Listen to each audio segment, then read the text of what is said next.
দেখুন, আজকের ভিডিওতে আমি অপারেশনাল অ্যাম্পলিফায়ারের ডিফারেন্সিয়েটর রিলেটেড একটি প্রবলেম সলভ করব, যেটাতে মেইনলি ইনপুট কার্ভ আমাদের দেয়া আছে। দেখুন, এর সাপেক্ষে আমাদের আউটপুট কার্ভটা কত হবে সেটা আমরা বের করব।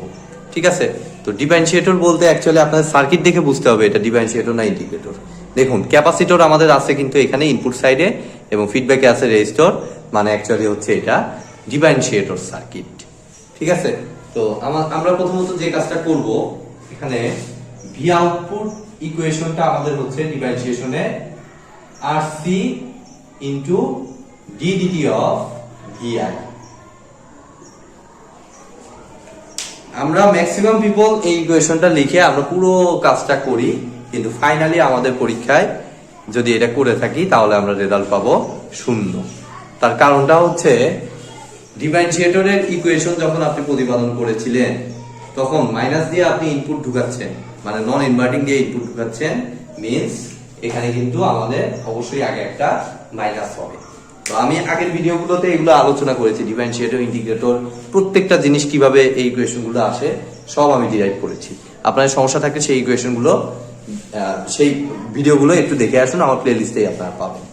তো অবশ্যই কিন্তু এই মাইনাসটা দিতে ভুলবেন না, এটাই হলো মেইন কথা এখানকার। ঠিক আছে, বাদ বাকি কাজটুকু ইজি একদম। দেখুন, মাইনাস আর সি, আর এর ভ্যালু হচ্ছে আমাদের 20 kilo ohm, 20 × 10⁻³ into microfarad, C এর value 0.01 into 10⁻6 into DDT of VI. সেই ভিআই কই পাবো? এই কার্ভ থেকে পাবো। তো বিভিন্ন ব্রাঞ্চে আছে দেখে আমরা এটা আর এখন হিসাব করলাম না, এক এক করে হিসাব করব। তো এখান থেকে যদি আমরা এটা একটু ক্যালকুলেশন করে ফেলি, আমাদের দেখুন আসতেছে 20 into 10⁻³ into 0.01 into 10⁻6, 2 into 10⁻4। V আউটপুটের ইকুয়েশন আছে 2 ইনটু 10⁻4 ডিডিটি অফ ভিআই। আবার দেখুন, আমি মাইনাস দিতে ভুলে গেছি, আপনাদেরও কিন্তু এই সমস্যা হতে পারে। ঠিক আছে, সো কেয়ারফুল থাকেন।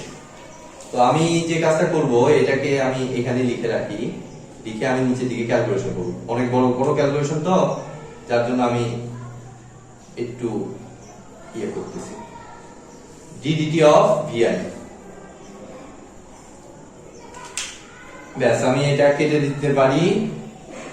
এখন দেখুন, ইনপুট কিন্তু বিভিন্ন পোর্শনে বিভক্ত। 0 থেকে 1 পর্যন্ত একরকম ইনপুট, 1 থেকে 3 পর্যন্ত আরেক রকম ইনপুট। এখানেও একটা ভুল হয়, আমরা ভাবি যে 1 থেকে 2 পর্যন্ত একরকম, 2 থেকে 3 পর্যন্ত একরকম, কিন্তু সেম ওয়েতে এটা নিচে নামতেছে। মিন্স 1 থেকে 3 পর্যন্ত একরকম ইনপুট, আবার 3 থেকে 4 পর্যন্ত আরেক রকম ইনপুট।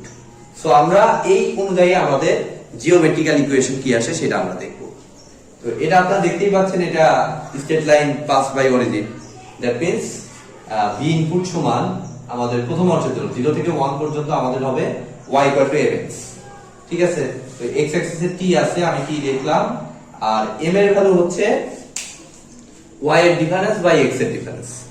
তো এইটুকু পোরশনের মধ্যে y এর ডিফারেন্স আমি দেখতে পাচ্ছি 10, SI ইউনিটে অবশ্যই হিসাব করতে হবে, আর x এর পরিবর্তন হচ্ছে 1 মিলি সেকেন্ড।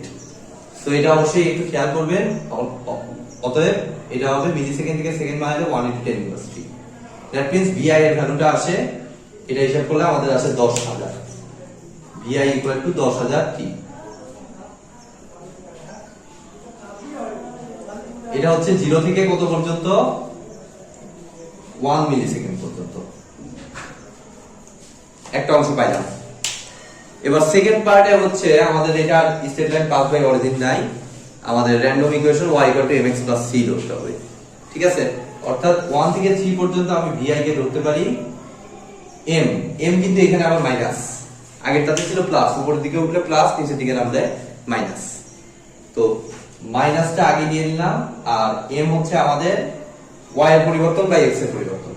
তো y এর পরিবর্তন হচ্ছে কত আমাদের, দেখুন এখান থেকে একদম এই পর্যন্ত y এর পরিবর্তন হচ্ছে 10 আর -10, 10 - -10 মানে 20 হবে উপরে।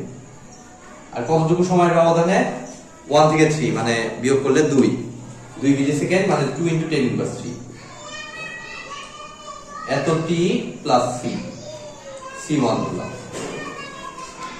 এখন একমাত্র আননোন থাকলো আমাদের C1, যেটাকে আমরা হিসাব করব হলো এই 1 থেকে 3 পর্যন্ত আমি বিবেচনা করতেছি, যেহেতু 1 থেকে 3 পর্যন্ত আমরা একটা পয়েন্ট চিন্তা করব, যে কোনো পয়েন্ট। আপনার সেটা 1,10 হতে পারে, অথবা 2,0 হতে পারে, অথবা 3,-10 হতে পারে। তিনটাই তো পয়েন্ট আছে। তার ভিতর সবচেয়ে সহজ পয়েন্ট কোনটা, হিসাব করার সুবিধা কোনটা? অবশ্যই আমাদের 2,0। দ্যাট মিন্স এখানে আমরা হিসাব করব হচ্ছে t এর ভ্যালু হিসেবে, t এবং vi এর ভ্যালু হিসেবে আমি বসাবো 2 × 10⁻³ 0 যদি আমি এই ইকুয়েশনে বসিয়ে দিই, তাহলে আমাদের আননোন C1 পেয়ে যাব। ঠিক আছে, তাহলে vi এর জায়গায় দেখুন 0, আর এটার জায়গায় -20 ডিভাইডেড বাই 2 × 10⁻³ ইনটু t এর মান হচ্ছে 2 × 10⁻³ প্লাস C1। তাহলে জাস্ট এগুলো সব কাটা দিয়ে আমাদের C1 এর ভ্যালু দেখুন আসতেছে, C1 এর ভ্যালু আসতেছে +20। ঠিক আছে, অর্থাৎ আমি এই C1 এর জায়গায় বসিয়ে দিতে পারি +20। এটা কত? 1 থেকে আমাদের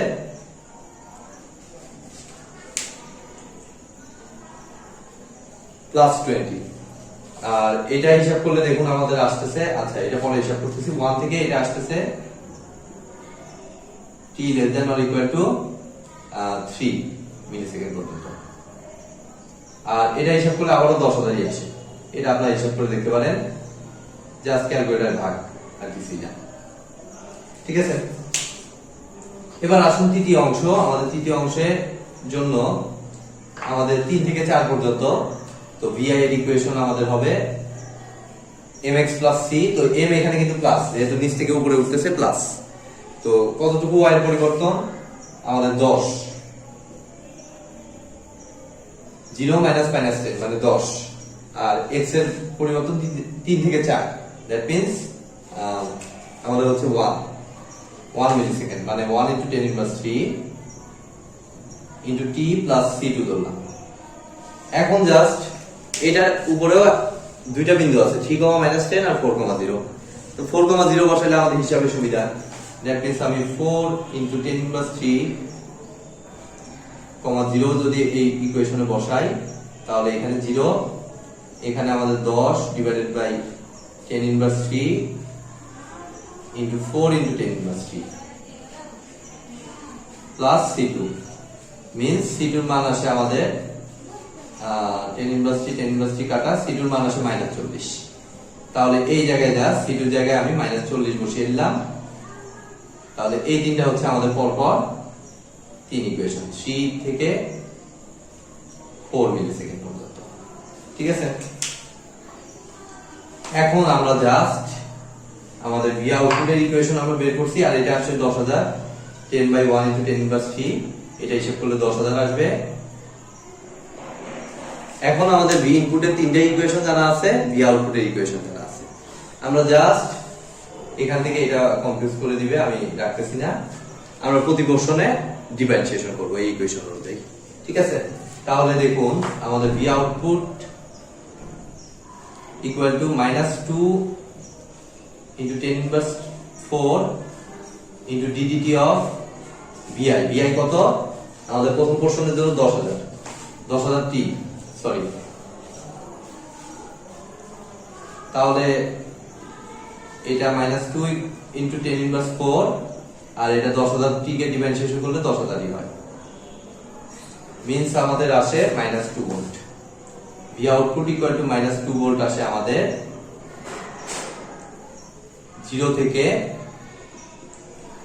1 মিলিসেকেন্ড পর্যন্ত। ঠিক আছে, 0 থেকে 1 মিলিসেকেন্ড পর্যন্ত। সেম ওয়েতে আমরা 1 থেকে 3 পর্যন্ত হিসাব করব, 3 থেকে 4 পর্যন্ত হিসাব করব।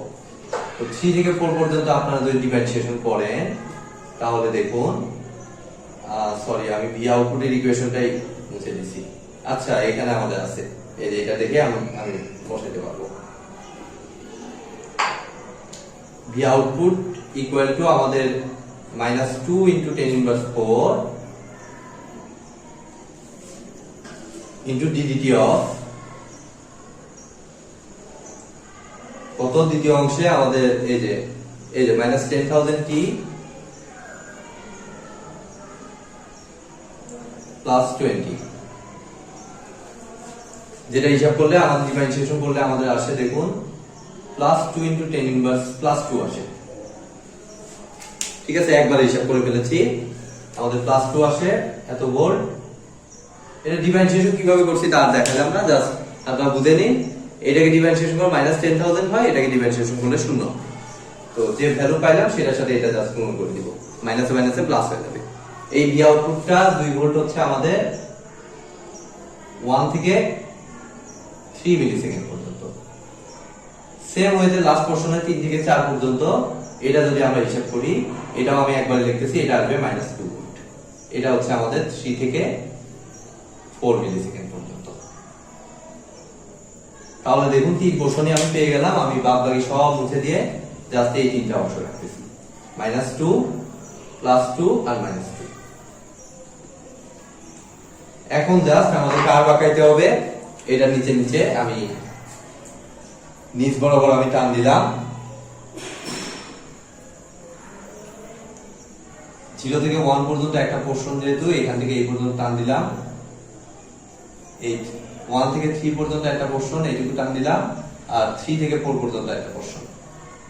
ঠিক আছে, এখন ভি আউটপুটের মান -2 ভোল্ট 0 থেকে 1 মিলিসেকেন্ড পর্যন্ত। তাহলে এই যে 0 থেকে 1 মিলিসেকেন্ড পর্যন্ত -2 ভোল্ট, 1 থেকে 3 পর্যন্ত +2 ভোল্ট, মানে এখান থেকে এই পর্যন্ত, আর 3 থেকে 4 পর্যন্ত আবার -2 ভোল্ট, দ্যাট মিন্স এখান থেকে এই পর্যন্ত। জাস্ট এটা লাগিয়ে দিলাম, তাহলে আমাদের কিন্তু ভি আউটপুট কার্ভটা পেয়ে গেলাম। এদিকে আমাদের টি মিলিসেকেন্ড, এদিকে আমাদের ভি আউটপুট টি। এটা অবশ্যই ভোল্টে, এটাও ভোল্টে, আমি এই ভোল্ট একটু ভুলে গেছি, সরি। আর এখানে আমাদের +2। তো এটা হচ্ছে আমাদের যে ইনপুট কার্ভ দেয়া আছে সেটা সাপেক্ষে আউটপুট কার্ভটা আনার সিস্টেম। তো আজকের মতো ভিডিওটি এ পর্যন্তই। ভিডিওটি যদি ভালো লেগে থাকে অবশ্যই ভিডিওতে একটি লাইক দিবেন, বন্ধুদের সাথে বেশি বেশি শেয়ার করবেন, আর চ্যানেলে নতুন হয়ে থাকলে অবশ্যই চ্যানেলটি সাবস্ক্রাইব করবেন। ধন্যবাদ।